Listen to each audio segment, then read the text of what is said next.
your reason? Why are you sad? What is your story that keeps you from being happy?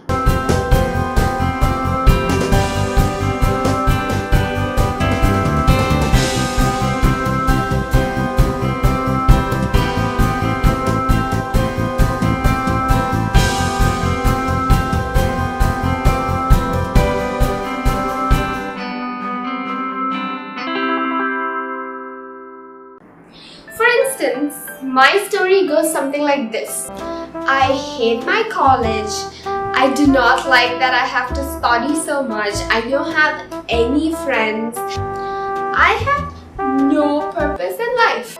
The complaint list is too long to state all the reasons for me to remain sad. Now, be my guest and have a look at my life. You might actually not find it that bad. Maybe you might find it awesome too. So here's my life in a nutshell. And I study in one of the esteemed colleges in India. I have amazing, loving and extremely supportive parents. I have few but great friends. I'm very privileged to be exposed to spiritual knowledge at a very early stage of my life, and it has been the ray of hope for me through dark days, and I've held on to it all the time. And I have this divine connection with my Lord, and that's what my life is. Sounds good, right? At least it's not bad. But the truth is, I have had very bad days, dark and depressing, days when I did not want to get up in the morning, days when the first thing that I did in the morning was to just cry on my bed. I really didn't know why. I thought I was clinically depressed. I had everything that I could ask for in my life, but nothing mattered. I was just completely unhappy.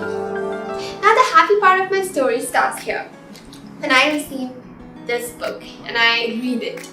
Reading this book has actually given me a lot of perspective into why I was experiencing those negative emotions when I had everything and I should have been grateful for all those things. And this book is The Universe Has Your Back by Gabrielle Bernstein. The subtitle of this book is How to Feel Safe and Trust Your Life No Matter What. That is so self-affirming, and this book is magical. Reading this book actually gave me a perspective as to why I was going through all those dark stuff. I realized that the reason I was sad or depressed may be because I was resisting my own happiness. I was too caught up in the fear of what held for me in the future that I did not enjoy the present at all. I continuously played the thoughts of not being good enough, being mediocre, not being supported in my head. These thoughts really conditioned me to look at life through fear and not through love. Since I was looking at life through fear, I was literally resisting my happiness. The reason I share my story with all of you is to make you realize that the reason why you are unhappy may be because you're resisting your happiness, just like I did.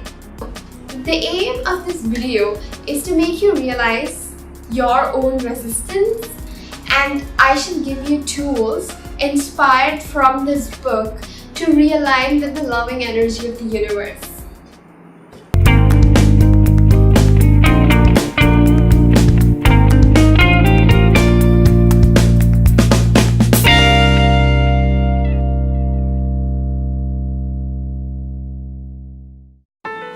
Accept your resistance and see it with love. I know it sounds just like a play of words, but trust me, it's powerful when you practice it. The key to being happy, as I said earlier, is to recognize that you are resisting your own happiness.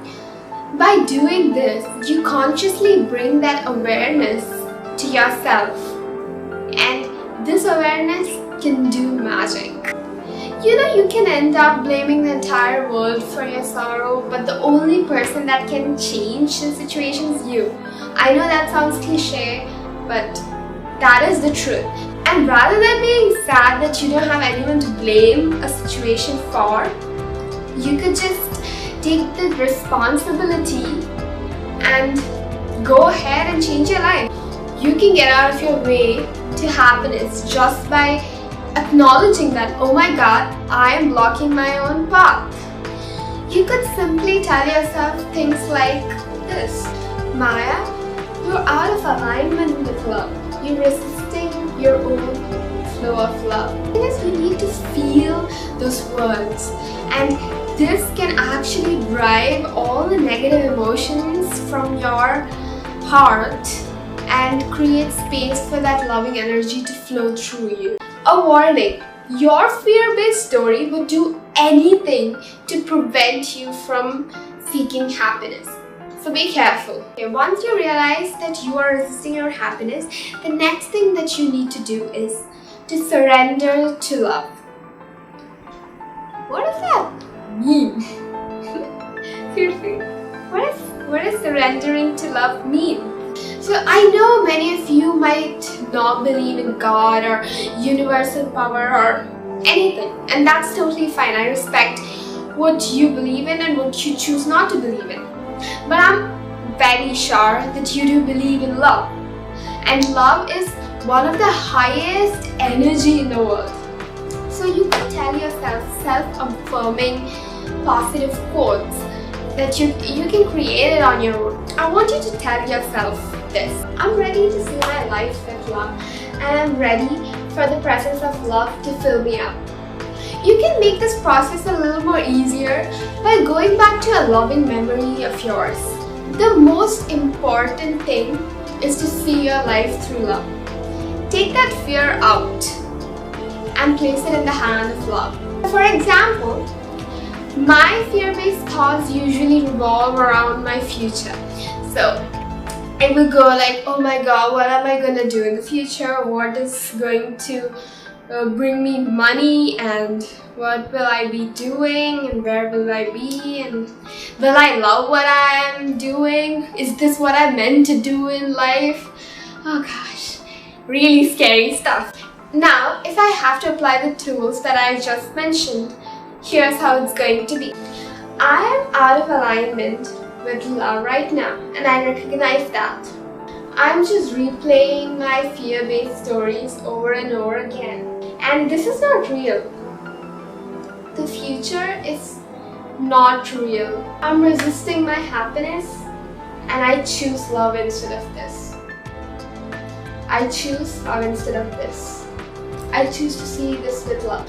Repeating these things a few times, and whenever I get caught up in the story of fear, really helps me. Now, recalibrating myself, I tell this: Dear Lord, Universe, Love, whatever you believe in, I totally trust in you. I choose to see my life through love. I choose love over fear. I know that I'm always guided by you. I know you're leading me in the right direction. Surrendering to the love of the Lord really helps me. You can surrender to anything that you hold higher than you. When you give up your ego and the ego's need to control everything, and when you surrender to something higher than you, that's when the doors open for something magnificent. That's when you start experiencing amazing things in your life. When you allow happiness and love to just flow through you. When your ego does not block your own happiness. That's what resistance truly is. When your ego blocks your own happiness. The mind is just a flow of thoughts. You can choose what you want to hold in that place. What you give your attention to will be played over and over again in your head. I know this is going to be difficult in the beginning, but when you surrender to love, things get easier. So practice surrendering to love. Fill your life with love. You know why? Because love is the highest frequency of energy. The next time your crazy mind says stupid things, Just tell your mind, the universe has your back.